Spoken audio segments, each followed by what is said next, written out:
Get that driver off my executive floor before the investors see him. Grant Halverson's voice cut through the hallway as Darius Whitfield stood holding the invitation that had kept him waiting for 4 hours. The supply chain chief stepped outside, recognized Darius, and stopped cold. Hearthland had less than 3 weeks of critical packaging left, and the man Grant wanted removed controlled most of it. Minutes later, Grant pushed a contract across the table and threatened to replace him. Darius read the final page, closed the folder, and rose without raising his voice. Then start replacing me today. Grant thought he had cornered a driver. He had no idea what Darius had just allowed to begin. Darius Whitfield left Fort Wayne before dawn as his company truck headed northwest toward Chicago. The sky began to pale above Interstate 90, while Chicago's glass towers slowly appeared through the morning haze. Years earlier, he had bought a failing packaging shop on Fort Wayne's industrial southeast side, kept the 12 workers who had expected layoffs, and built the business into a supplier employing more than 100 people.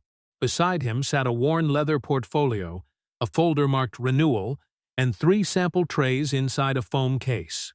The trays were lighter than Hearthland's current packaging, used less material, and had survived heat, freezing, and vibration tests without warping. His engineers were proud of them. Darius was proud too, though he rarely said so. At 61, he had learned that good work did not need a speech. It needed proof. Whitfield Ecopack and Logistics had started with one aging truck and a route nobody else wanted. Darius had driven nights through rain and lake-effect snow, sleeping in parking lots when money was tight. He still drove one delivery each month. Not for publicity. He wanted to know how long a dock kept drivers waiting, which warehouse treated people with respect, and whether the reports on his desk matched the world outside it. Sterling Lake Tower stood beside the Chicago River, all blue glass and brushed steel. Darius parked at 8:38 a.m., checked the samples, and entered wearing a work jacket, dark pants, and safety shoes. The receptionist looked at the logo on his jacket before she looked at his face. "Deliveries go around back," she said, pointing toward a service corridor. Darius placed the printed invitation on the desk. "I'm here for the 9 o'clock renewal meeting with Mr. Halverson." She read his name, typed it into the system, then looked at him again. "Will the owner be joining you?" The question was polite. The doubt beneath it was not. Darius rested one hand on the portfolio. "The owner is standing in front of you." A pause followed. She asked him to sit while she called upstairs, but no visitor badge appeared.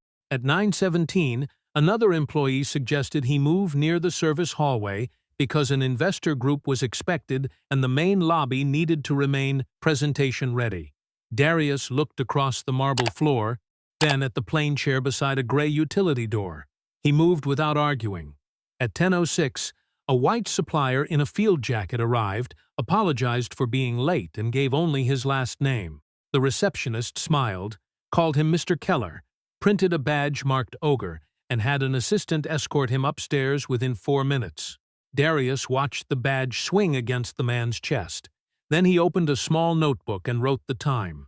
At 11:42, Grant Halverson crossed the lobby with 3 advisors. His chief of staff leaned close and said Darius Whitfield had been waiting since before 9. Grant's eyes settled on Darius, traveled over the work jacket, the old portfolio, and the truck visible through the glass. "That's the supplier?" he asked. When she confirmed it, he did not slow down. "Keep the delivery look downstairs until the investors are gone," he said, low enough to sound private, not low enough to be unheard. Darius felt no sudden anger. What came instead was colder recognition. Grant knew who he was now. The disrespect remained. By 12:50, no one had apologized, rescheduled, or explained. Darius closed his notebook, called Hearthland's technical manager, and said the new tray samples were still waiting in the lobby. Some minutes later, Marcus Bell stepped from the elevator, saw Darius, and stopped. "Mr. Whitfield," he said, with the immediate respect of a man who understood exactly who had been left waiting. Marcus took the sample case and led Darius toward the elevators. The receptionist finally reached for a visitor badge. Darius left it on the desk.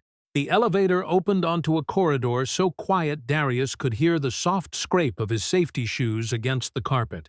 Marcus Bell walked beside him carrying the sample case, while Darius kept the leather portfolio beneath one arm. Framed photographs covered the walls.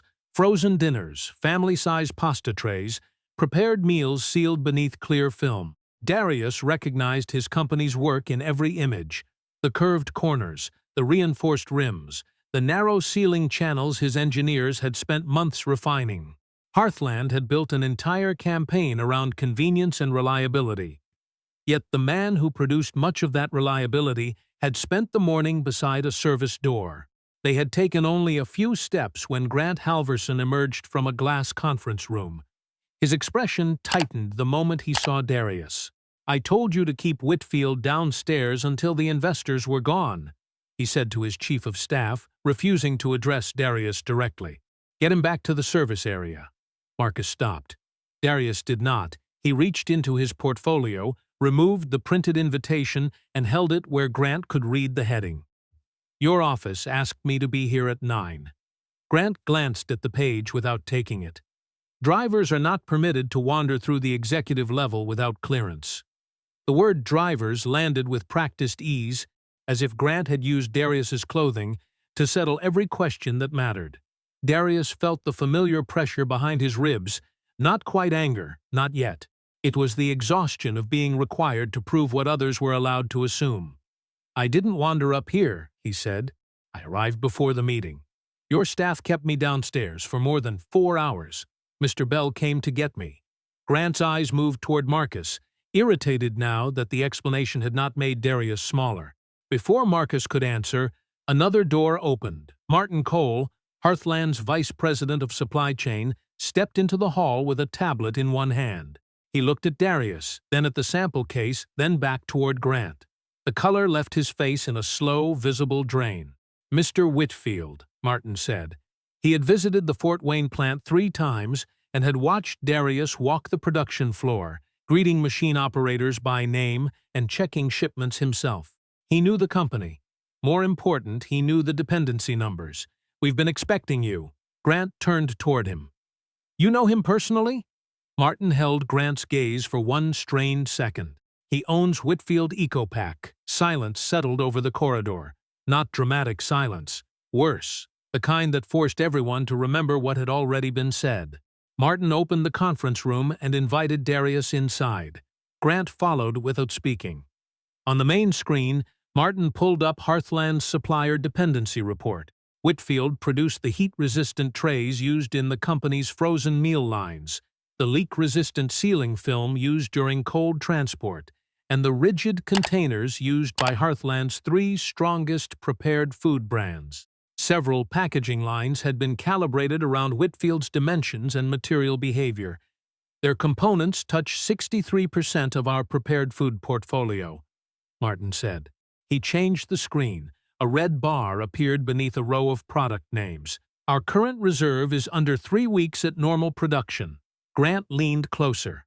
Martin continued. "Any replacement would require food contact testing, freeze and reheat trials, vibration testing for interstate and cross-border transport, line compatibility checks, and a full high-volume production run. Even without a failure, the transition would take 3 to 4 months. The current Whitfield agreement represented roughly $300 million over 10 years. Grant looked at Darius again. This time he truly looked. The work jacket had not changed. Neither had the safety shoes, the old portfolio, or the calm face above them. Only Grant's understanding of their value had changed. He pulled out a chair. "Mr. Whitfield, please." It appears there was an administrative misunderstanding downstairs. Darius remained standing for a moment. He saw relief flicker across the chief of staff's face, as if a softer phrase could erase 4 hours. He saw Martin lower his eyes. Then he sat, not because Grant had finally invited him, but because he had come to conduct business. "My contract explains why you need me," Darius said. "It does not explain why you should respect me." No one answered. Beyond the glass wall, employees moved through the corridor carrying tablets and coffee, unaware that the balance of the room had shifted. Martin understood what Grant still resisted. The failure began when Grant judged Darius by his appearance. It became deliberate after he learned Darius was the supplier, and still decided a black man dressed for work could wait until everyone more presentable had been served. The silence after Darius's sentence did not last long. Grant Halverson was too practiced at control to leave any room outside his reach. He adjusted one cuff, sat at the head of the table, and called toward the glass wall. "Rebecca, bring in the renewal package." 2 minutes later, Rebecca Sloan entered carrying a bound document with Hearthland's silver logo across the cover. She placed it before Darius with a carefully neutral expression. Grant leaned back. "These terms reflect current market pressure. Material costs are unstable, retailers want lower prices, and everyone has to share the burden." Darius opened the folder. He had heard versions of that sentence for 30 years. The burden always traveled downward. He read the first page, then the second. Grant checked his watch. Darius kept reading. The agreement cut Whitfield's unit price by 16%. It extended payment from 30 days to 75, meaning his company would buy material, run machinery, pay drivers, and fund payroll for more than 2 months before Hearthland released $1. Another clause required Whitfield to hold more emergency inventory at its own expense. Hearthland could terminate the agreement on 20 days' notice without penalty. Whitfield had to provide 120 days' notice and cover all transition costs. Martin Cole stood silent near the screen. The numbers did not create efficiency. They moved cash, risk, and fear from a public corporation onto a supplier with 100 employees. Darius reached the tooling section and stopped. The language was broad enough to hide a knife. If Hearthland decided Whitfield had failed to meet an operational requirement, it could transfer production molds to another facility. The agreement never defined failure clearly. A delayed shipment or disputed forecast might justify taking the tools that made Whitfield's packaging possible. Darius looked at Rebecca. "Who wrote this section?" She glanced at Grant. "Legal and procurement worked together. Did operations review it?" Martin lowered his eyes. Grant answered for him. "It protects continuity." Darius closed the folder halfway. He could already see the effect at home. The price cut would squeeze the night shift first. 75-day terms would force Whitfield to borrow against invoices. The extra inventory would tie up cash. Hearthland wanted cheaper packaging, longer credit, and control over the molds if Darius resisted later. "You're asking my employees to carry the cost of protecting your margins," he said. Grant's expression hardened. "Your company has done well because Hearthland gave it scale. We are your largest account. You started as a driver. Don't confuse one contract with permanent leverage. There it was again, not partnership. Permission." Darius felt a small pull in his jaw. He thought of frozen loading docks, the first machine bought from a closing plant, and 10 years without a missed production window. Grant had reduced all of it to a favor. "You bought a product that performed," Darius said. "You paid for shipments delivered on time. You did not rescue me, and I do not owe you obedience." Rebecca shifted in her chair. Martin stared at the red dependency chart still glowing on the wall. Grant placed both hands on the table. "Then make this simple. Sign the agreement, or we move the business elsewhere." Darius removed the copy of his invitation from his portfolio and placed it beside the contract. One document had brought him there as a partner. The other treated his company like a temporary tool. He closed the renewal package and pushed it back. "I won't sign this." Grant gave a thin smile. "Think carefully. I have." Darius stood and lifted the sample case. "If Whitfield is as easy to replace as you believe, start today." He left without threatening a lawsuit, a public campaign, or anyone's job. The elevator doors closed on Grant's controlled expression and Martin's unease. Darius had done the one thing Grant had never expected from a man he had already decided was beneath him. He had said no. Darius had cleared the Chicago traffic and was heading southeast toward Fort Wayne when Naomi called. The afternoon light lay flat across the highway, turning the fields beyond the guardrail into long strips of brown and gold. He let the phone ring twice before answering through the truck's hands-free system. "How bad was it?" Naomi asked. She was 36. Whitfield Ecopac's chief operating officer and the only person in the company who could hear the difference between her father being tired and being disappointed. "They offered 16% less," Darius said. 75-day payment terms, more reserve inventory on our dime, and they want language that could let them move our molds if they decide we're not meeting an operational requirement. Naomi was silent for a moment. You didn't sign. It was not a question. No. Darius watched a transport truck pass in the opposite lane, its trailer shuddering slightly in the crosswind. Good, she said, though relief did not soften her voice. Then we need to talk about Continental Table. Whitfield had spoken with the St. Louis company nearly a year earlier. Continental Table wanted a long-term packaging partner for a new line of refrigerated meals, but Whitfield had postponed the discussion because Hearthland already consumed most of the plant's available capacity. Naomi explained that Continental's procurement team had called that morning. They were ready to reopen negotiations immediately. Their preliminary proposal covered 12 years and carried an estimated value of $340 million. They wanted close to half of Whitfield's annual output. But the terms were different from Hearthland's. Prices would adjust with recycled resin costs. Invoices would be paid within 30 days. Emergency inventory expenses would be shared. Whitfield could continue serving other customers. They want an answer by next week, Naomi said. Darius tightened his hands on the steering wheel. A few hours earlier, the number might have sounded like rescue. Now it sounded like another form of dependence waiting to happen. Tell them we're interested, he said, not committed. I figured you'd say that. Run their financials. Check minimum volumes, cancellation rights, and who owns every tool we build. I want legal looking at the agreement before anyone discusses price. Naomi paused. You're worried we'll replace one giant customer with another. I'm worried we already built a company where one customer can frighten a room full of good people. Hearthland represented nearly 60% of Whitfield's revenue. Darius had always treated that figure as proof of success. On the road home, it looked more like a warning. When he reached the Fort Wayne plant that evening, the second shift was beginning. Machines pressed heated material into clean rows of trays, while operators checked edges, thickness, and seal channels beneath bright inspection lights. Darius stood behind the glass for a few minutes before entering the office. These were the people Grant's contract expected to carry Hearthland's risk. By 8 the next morning, Darius had given 3 instructions. Finance would build a 90-day cash plan under several scenarios. Sales would contact smaller companies Whitfield had previously turned away. Operations would identify how much capacity could be divided among multiple accounts without disrupting quality. He did not want a replacement for Hearthland. He wanted freedom from needing any single company's permission to survive. 2 days later, that freedom narrowed. Naomi entered his office carrying a printed notice from Hearthland.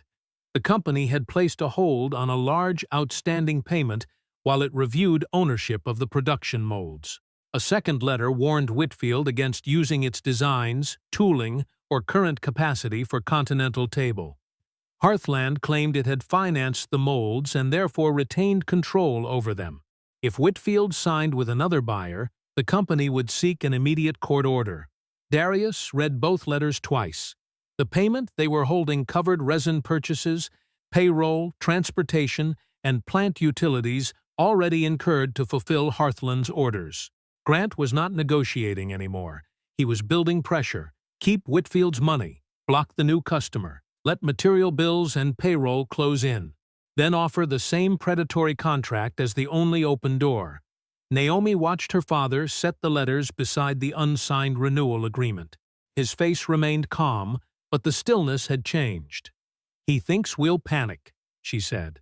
Darius looked through the office window at the production floor. Then we make sure fear never gets to write our contracts. Naomi Whitfield and Adrian Park spent 3 days in the small conference room beside Darius's office, surrounded by 10 years of contracts, invoices, maintenance logs, engineering drawings, and purchase orders.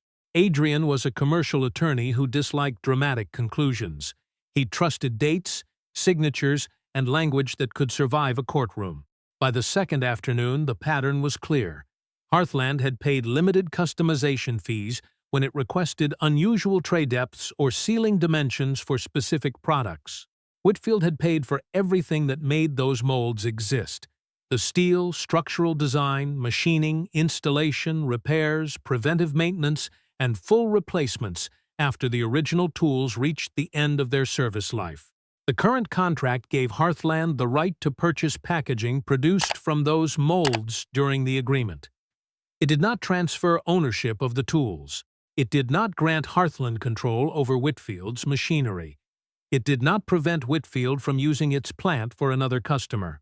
Naomi placed a stack of invoices in front of her father. "They know these molds aren't theirs," she said. Darius studied the documents. Knowing and admitting are different things when someone believes pressure will work. Grant did not retreat. Hearthland's attorneys filed for a temporary restraining order in Chicago, arguing that Whitfield's negotiations with Continental Table threatened proprietary specifications and could reduce Hearthland's access to packaging. The filing described Hearthland as a company protecting trade information from a supplier, preparing to redirect critical capacity. It said nothing about the money Hearthland had withheld after Darius rejected the renewal. It said nothing about the 16% price cut or the clause that would have allowed the company to move Whitfield's molds elsewhere. Continental Table paused the final contract review after receiving notice of the filing. Their general counsel made the company's position clear. They remained interested, but no publicly traded business would sign a 12-year agreement while ownership of the required tooling was under active dispute. 50 days remained on Whitfield's current contract. The plant had already purchased resin and other materials for the next quarter. Without Hearthland's payment, Whitfield could still operate, but each week would become more expensive. Credit would cover payroll and utilities. Interest would consume money meant for maintenance, training, and equipment. Darius called the department heads into the break room after the afternoon shift change. He did not gather them in the polished front office. He wanted them near the machines, where the consequences were real. Naomi presented the numbers without softening them. Hearthland had frozen a major payment. Continental Table had paused. Legal expenses were rising. No one spoke for a moment after she finished. The silence carried mortgages, medical coverage, fuel bills, and the private calculations people made when they feared a company might be in trouble.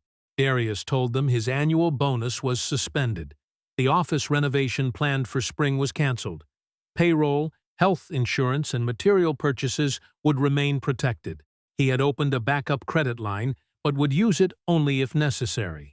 No shifts would be cut merely to preserve his personal profit.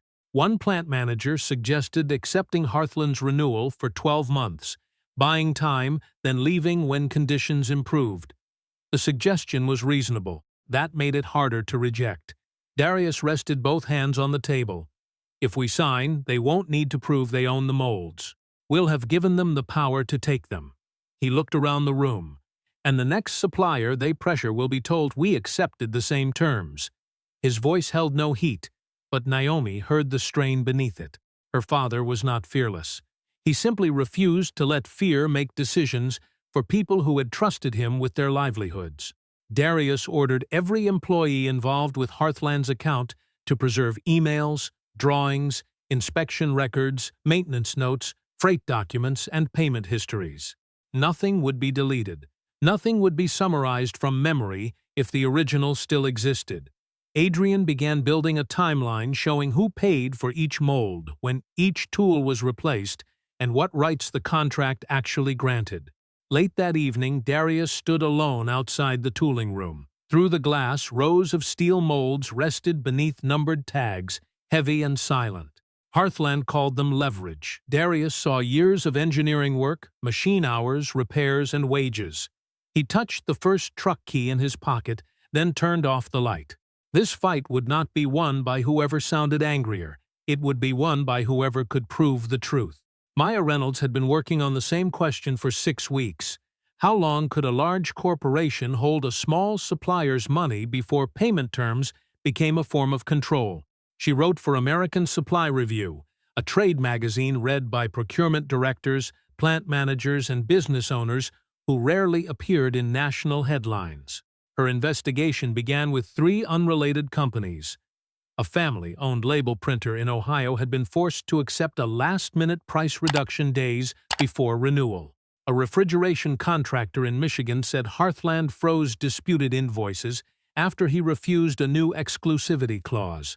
A packaging broker in Wisconsin described contract terms so uneven that Hearthland could leave with months of notice while the supplier had only days. None of the owners used dramatic language. They spoke in invoices, payroll dates, and quiet pauses before admitting how close they had come to missing a bank payment. The name Whitfield EcoPack appeared during Maya's fourth interview. At first, she expected another pricing dispute. An administrative employee inside Sterling Lake Tower provided Maya with a copy of the visitor log after learning that Hearthland intended to dismiss the incident as a routine scheduling error. The entry for Darius Whitfield was time-stamped 8:41 a.m. The system showed that no visitor badge had been generated before 12:50, and the one finally offered to Darius was never used. His title had been entered as delivery driver. Maya checked the meeting invitation obtained from a source familiar with the negotiations. It identified him clearly: founder and chairman, Whitfield EcoPack and Logistics. She compared that record with another entry from the same morning. Nolan Keller, a white supplier wearing a construction jacket, had arrived late and received a badge marked Company Ogre within minutes. Maya stared at the two entries side by side. Same building, same morning, similar clothes, different assumptions. She called Marcus Bell, Hearthland's technical manager. He refused to comment twice. On the third call, she asked only one question. Did Grant Halverson's office know who Darius was before Grant passed through the lobby? Marcus went quiet. Maya could hear office noise behind him, then a door closing. Yes, he said, they knew. Before noon?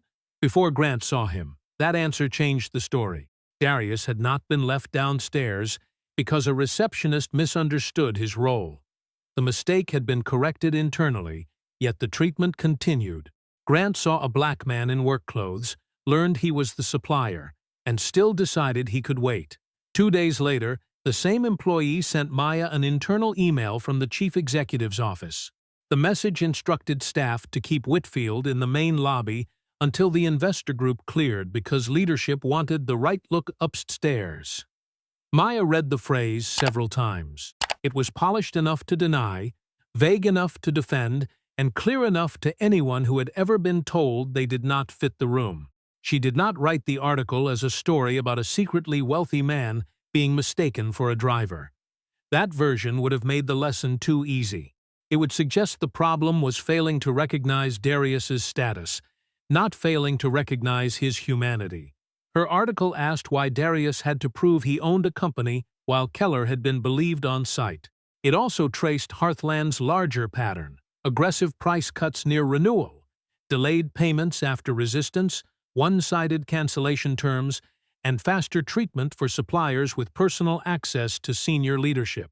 Hearthland responded before publication with a statement calling the lobby incident an administrative error unrelated to race. Grant declined a direct apology. He insisted the tooling dispute was a separate commercial matter and accused unnamed suppliers of trying to turn contract negotiations into public pressure. The article went live on a Tuesday morning. By lunch, suppliers were forwarding it across industry groups. By evening, business reporters outside the trade press had picked it up. The reaction did not center only on 4 hours in a lobby. Readers saw what linked the two halves of the story. Hearthland had dismissed Darius when it believed he held no power. When he refused to surrender, the company reached for contracts, withheld payments, and legal pressure. Maya closed her laptop after midnight and sat alone in the dim newsroom. She knew an article could expose a pattern. It could not repair it. That would depend on what people inside Hearthland did once pretending became harder than telling the truth. Grant Halverson called Martin Cole into his office before 8 on Wednesday morning. The article from American Supply Review lay open on Grant's desk, marked in blue ink and folded at the section describing Hearthland's dependence on Whitfield. "I want the board to see options," Grant said, "not excuses." He knew the difference between an option and a sample that had survived one good afternoon in a lab. "The alternative vendors are still in qualification," he said. Full validation will take weeks. Grant pushed a calendar across the desk. Then make 9 days enough. The first supplier sent trays that looked acceptable at room temperature. Under sustained heat, the corners softened and the rims pulled inward. A sealing head missed the warped edges by less than 1/8 of an inch, enough to create uneven pressure across a production run. The second supplier produced a stronger tray, but its film failed after the complete cycle. Freezing, truck vibration, storage, then reheating. The seal held in the first inspection and weakened later, the kind of failure that made Martin more uneasy than an obvious defect.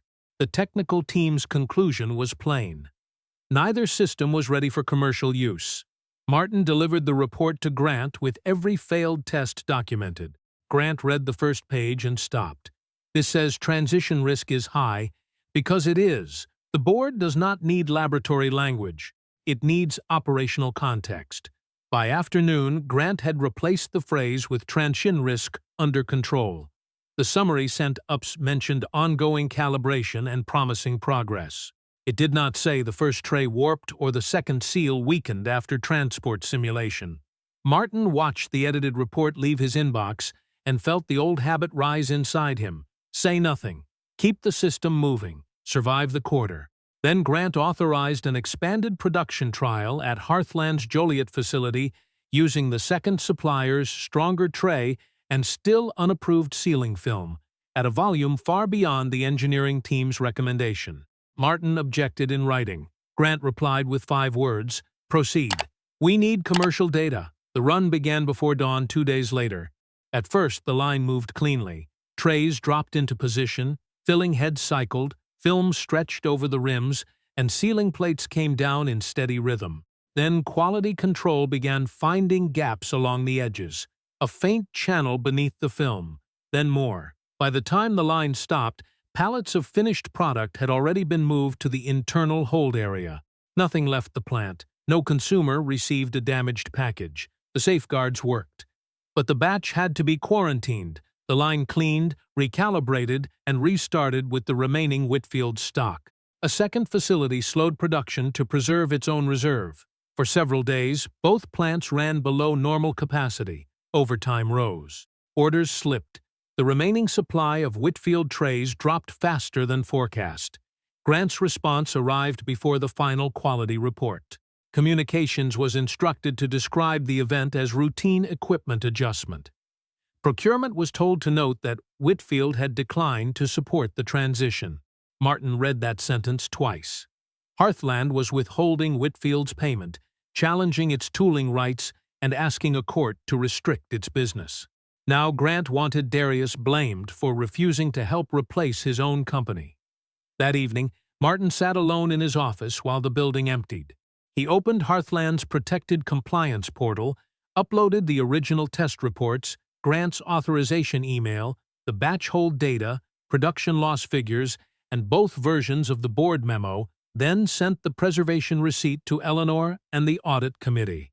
His hands were steady, but shame moved through him in a slow wave. He had told himself silence protected his job. Now it protected a lie. Worse, it protected decisions that could harm workers, shareholders, and people who trusted Hearthland's name on a package. Martin logged out of the compliance portal and looked through the dark glass toward the production floor. For the first time, he understood that staying quiet was no longer the absence of a choice. It was the choice. The contract required disputes to be heard in Illinois, and Hearthland filed the case in federal court in Chicago. Hearthland wanted control over Whitfield's molds. Adrian Park wanted the court to see what Hearthland had purchased and what it had only been allowed to use. He began with invoices for steel, engineering, machine time, maintenance, repairs, and full replacements after older tools reached the end of their service life. Page after page carried Whitfield's name.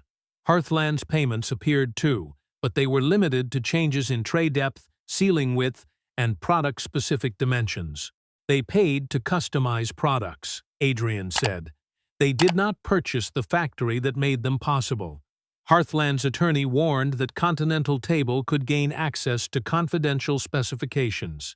Adrian offered a simple division. Hearthland's exact dimensions and product data would remain protected, but Whitfield could not be prevented from using its own machines, general designs, and capacity for other customers. By late afternoon, the judge denied Hearthland's request for a temporary restraining order, finding that the company had not shown a sufficient legal basis to control tools Whitfield had paid for. Whitfield could not reproduce Hearthland's private specifications, but Hearthland could not turn customization payments into ownership of tools it had not bought. Naomi released a breath she had held most of the day. Darius did not smile. Relief came quietly, mixed with the knowledge that one ruling did not restore the withheld payment or erase what the company had tried to do. Before they reached the courthouse steps, Continental Table's general counsel called. Negotiations could resume. In Chicago, Martin Cole sat across from Eleanor Price, Hearthland's 70-year-old board chair, with a folder between them. Eleanor had spent 4 decades in manufacturing and distrusted any report that used comforting language without numbers beneath it. The board was not given the full risk, Martin said. He handed her the original test failures, Grant's email ordering the expanded trial, batch hold records, data showing 2 plants below capacity, and projections showing Whitfield stock nearing exhaustion. Then he placed the edited board memo beside the technical report. The differences were impossible to dismiss. Martin's voice tightened when he reached the final documents. The visitor record identifying Darius as a delivery driver, the invitation naming him as founder and chairman, and internal messages proving Grant knew who he was before walking past him in the lobby. "Why did you wait?" Eleanor asked. Martin looked down at his hands. "At first I told myself I was protecting the company. Then I realized I was protecting the person creating the risk." Eleanor commissioned an independent review that evening. 10 days later, the preliminary findings concluded that Grant had pushed an unqualified supplier into production to strengthen his bargaining position, understated failures to the board, interfered with technical decisions, concealed the slowdown, and allowed a valid supplier payment to be withheld after negotiations collapsed. The review also confirmed that Grant knew Darius's identity and still treated him as someone unworthy of access. Administrative misunderstanding no longer fit the record. Too many documents showed deliberate choices. Eleanor scheduled an emergency board meeting in Chicago and ordered every relevant file preserved. Darius received the invitation at his Fort Wayne office just after 6. He read it once, then placed it beside the first truck key on his desk. He would not go to ask for sympathy. He would go to present the documents Grant had spent weeks trying to keep separate. For the first time, Hearthland's board would hear the story without Grant controlling the language. The boardroom occupied the highest floor of Hearthland's Chicago headquarters, with windows overlooking the Chicago River and a table long enough to make disagreement feel distant. Darius sat beside Adrian Park, his worn leather portfolio closed in front of him. Across the room, Grant Halverson wore the composed expression of a man who still believed authority could outlast evidence. Eleanor Price opened the emergency session without ceremony. Grant spoke first. He said Hearthland had faced rising costs, supplier concentration, and an unacceptable dependence on one company. Every decision, he claimed, had been made to protect shareholders and preserve bargaining power. Then his attention shifted toward Darius. "Mr. Whitfield has chosen to turn a commercial negotiation into a public accusation," he said. "Race and media attention are being used to influence contract terms." Darius felt Adrian move slightly beside him, but he did not answer immediately. Anger would have given Grant something to describe. Facts gave him nowhere to hide. Darius opened the portfolio and placed a single-page timeline on the table. "Hearthland invited me to a 9 o'clock meeting," he began. "I arrived early." His voice was even, but the stillness in it carried more weight than volume. He described the visitor record that listed him as a delivery driver despite an invitation naming him founder and chairman. He described waiting more than 4 hours while a white supplier dressed in similar work clothes received a badge and immediate access. He described Grant learning exactly who he was, seeing him in the lobby, and still choosing not to meet him. No one interrupted. Darius moved to the renewal agreement. The 16% reduction, 75-day payment terms, inventory costs shifted to Whitfield, unequal termination rights, and language designed to place his company's molds under Hearthland's control. Then came the withheld payment, the court filing, the failed alternative packaging, the expanded trial Grant had authorized, and the operational losses omitted from the board report. Each point was supported by a document. Each document removed another place for Grant to retreat. Grant folded his hands. What would it take to restore the relationship, he asked. A revised price? Compensation? Name a number, and we can end this. Darius looked at him for several seconds. He saw no apology in Grant's face, only another attempt to convert consequence into cost. You still don't understand what happened, Darius said. This did not begin with the price of a tray. It began when you looked at a black man dressed for work and decided his time, his word, and his appointment were worth less than everyone else's. Grant started to respond, but Darius continued. You did not disrespect me because you knew my company was small. You disrespected me because you assumed I had to be small. The room went quiet. Martin Cole then confirmed that the alternative supplier report had not reflected the actual test results. He admitted that the board received language designed to minimize failed seals, warped trays, and reduced production capacity. The independent review team presented Grant's instructions to accelerate testing, his demand to describe the shutdown as routine adjustment, and the communications plan blaming Whitfield for refusing to support its own replacement. Grant's confidence thinned. He challenged wording, questioned context, and blamed subordinates for execution, but the documents formed a sequence too precise to scatter. Eleanor called for a closed vote. Darius and Adrian waited in a smaller conference room down the hall. Through the glass, Darius watched afternoon light fade across the water. He did not feel victorious. He thought about the employees whose paychecks had been placed under pressure because one executive could not accept the word no.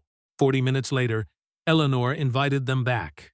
The board had voted to suspend Grant immediately and begin termination proceedings for misleading directors, interfering with quality controls, retaliating against a supplier, creating avoidable supply risk, damaging Hearthland's reputation, and contributing to unequal treatment of a black business owner. Rebecca Sloan was also suspended pending an investigation into the withheld payment and one-sided contract. Hearthland would release every undisputed dollar owed to Whitfield, withdraw its tooling claims, and submit supplier practices to an independent audit. Grant gathered his papers without looking at Darius. Darius did not watch him leave. One executive losing his office could not repair a culture built by many quiet permissions. The real test would begin after the room emptied. Eleanor Price and Hearthland's interim chief executive arrived at Whitfield's Fort Wayne plant on a cold gray morning 3 months after the board vote. Darius did not meet them in the polished front conference room. He handed each visitor a safety vest and led them through the receiving dock, where drivers checked manifests beside stacks of recycled resin. From there, they walked past the forming lines, the seal testing laboratory, and the tooling area where technicians measured steel molds worn smooth by years of production. Eleanor stopped at a wall displaying the names of employees who had remained with Whitfield for 10 years or longer. Some had joined when the company owned one unreliable press and survived on contracts larger manufacturers did not want. Darius did not recite their resumes. He simply explained what each department protected: quality, delivery, wages, and trust. At the far end of the property stood an aging box truck with faded lettering along its side. The paint had dulled, but the original Whitfield name was still visible beneath years of road wear. Darius took a small brass key from his pocket. "This was the first thing I owned that could earn money while I was sitting behind the wheel," he said. Eleanor studied the truck, then the key. "Grant used your driving history as if it made you less qualified to sit across from him." Darius closed his hand around the key. "Driving taught me more about business than most boardrooms ever could. Be on time. Protect what people trust you to carry. Don't leave someone waiting when you gave them your word." The new contract was reviewed later that afternoon. Hearthland offered cost-based pricing, 30-day payment terms, balanced termination rights, and guaranteed minimum volume. Tooling ownership was stated clearly. Whitfield owned the molds, machinery, and general manufacturing processes, while Hearthland retained protection over its specific product dimensions and proprietary data. Emergency inventory costs would be shared. Undisputed invoices could not be withheld as leverage. Any future conflict would enter independent mediation before either side filed suit. The terms were fair.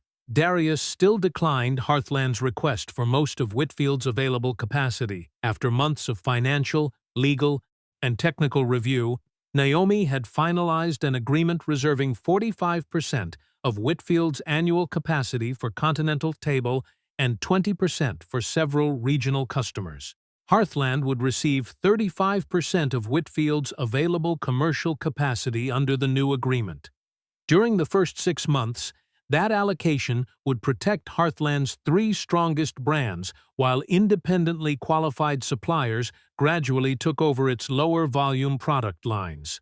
The decision reduced the largest possible short-term payout. It also meant that no single buyer could again place more than 100 livelihoods beneath one executive signature. Darius added conditions that did not belong in a price schedule.